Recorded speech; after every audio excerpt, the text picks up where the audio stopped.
Assalamualaikum warahmatullahi wabarakatuh. Nama saya Nur Lili. Saya akan mempresentasikan micro teaching saya, yaitu yang berjudul puasa. Puasa ialah puasa menurut bahasa Arab ialah menahan diri dari segala sesuatu seperti menahan haus, makan, minum, nafsu, dan berbicara yang tidak baik atau yang tidak bermanfaat. Puasa juga menguji keimanan kita seperti menahan hawa nafsu, berbicara, dan segala yang kita lakukan harus ada yang baiknya. Yang kedua, rukun puasa ada 2. Yang pertama niat, yang kedua imsak. Yang pertama niat. Niat adalah segala sesuatu yang kita kerjakan harus ada niat. Contohnya kita mau belajar. Kita mau belajar selalu ada niat. Kalau tidak ada niat, otomatis kita tidak bisa belajar. Tidak akan bisa mengerjakan sesuatu itu tanpa niat. Begitu juga dengan puasa. Puasa kalau tidak ada niat, berarti puasa kita tidak sah. Yang Rasulullah SAW bersabda, barang siapa yang tidak mengerjakan niat pada malam, maka puasanya tidak dianggap sah. Jadi, kalau tidak ada niat, mau kita udah makan sahur, tapi niatnya lupa, berarti puasa kita tidak sah. Begitu juga, seluruh yang kita mau kerjakan harus ada niat. Kalau tidak ada niat, pekerjaan kita pun tidak akan selesai dan tidak bertujuan. Yang kedua, imsak. Imsak adalah batas waktu. Batas waktu makan sahur. Ketika kita mau makan sahur, tiba-tiba ada orang di masjid mengatakan, imsak, waktunya imsak telah masuk. Di situ kita tidak boleh lagi makan. Kita tidak boleh lagi makan dan akan mengikuti sholat subuh. Yang ketiga, syarat wajib puasa. Syarat wajib puasa itu ada 5. Yang pertama, beragama Islam. Ketika bulan Ramadan datang, seluruh masyarakat Islam di dunia akan melakukan ibadah puasa. Kalau tidak beragama Islam, berarti tidak diperbolehkan untuk berpuasa. Yang kedua, balik. Balik itu artinya dewasa. Kalau seseorang sudah dewasa, harus berpuasa. Dan tapi walaupun kita udah dewasa, kita harus membiasakan diri untuk berpuasa mulai dari sejak kita umur 2 tahun kita sudah melakukan berpuasa, supaya nanti sampai tua kita terbiasa untuk melakukan puasa. Dan yang ketiga, suci dari haid dan nifas. Kita harus suci dari haid dan nifas.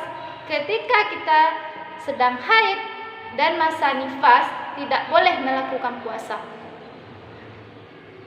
Yang keempat, bermukim. Artinya bermukim di sini bertempat tinggal.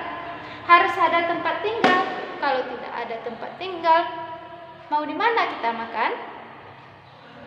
Yang kelima, mampu. Arti mampu di sini, kalau kita tidak punya uang, harus juga kita melaksanakan puasa. Karena kita umat muslim, tidak harus dengan makan yang enak, makan yang pokoknya yang harus dienak-enakkan. Yang mampu di sini, kita sudah dapat minum, makan, itu sudah dimaksudkan dengan mampu.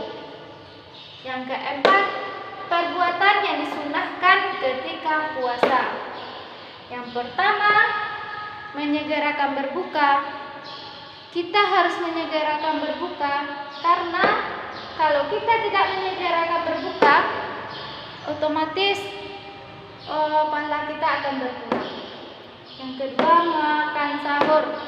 Kita diwajibkan untuk makan sahur.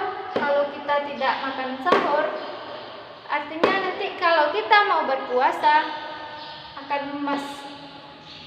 harus makan sahur. Walaupun cuma 1 suap nasi, harus kita makan sahur. Yang ketiga, menggosok gigi pada waktu pagi. Kalau kita menggosok gigi pada waktu pagi, otomatis puasa kita masih sah. Tapi kalau sudah tidak di atas jam 12, di atas dari jam 9, maka puasa kita tidak lagi sah. Walaupun kita tidak meminum air, yang kita masukkan ke dalam mulut kita itu sudah lewat batas, karena kita sedang melakukan puasa. Kalau kita tidak berpuasa, tidak apa-apa, mau pagi, siang, sore, malam, terserah, mau melakukan apa saja. Yang penting kalau kita sedang berpuasa harus menggosok gigi pada waktu pagi. Yang lebih baiknya ketika kita mau sholat subuh atau ketika kita siap makan sahur. Yang keempat, membaca dan menghatamkan Al-Quran. Ketika kita sedang berpuasa, kita harus membaca Al-Quran supaya kewajiban kita waktu berpuasa terselesaikan. Dan menghatamkan Al-Quran, kita semua harus menghatamkan Al-Quran ketika bulan Ramadan. Yang kelima, sholat. Kita harus sholat. Sholat ini diwajibkan setiap hari, tidak hanya bulan Ramadan saja, harus tiap hari, kecuali orang yang sedang haid atau orang yang sedang di dalam masa nifasnya, itu tidak boleh melakukan sholat. Yang keenam, memperbanyak doa. Waktu kita bulan puasa, kita harus memperbanyak doa, zikir, dan membaca Al-Quran. Baiklah, itulah dari saya. Apakah ada pertanyaan? Kalau tidak, sampai di sinilah micro teaching saya. Assalamualaikum warahmatullahi wabarakatuh.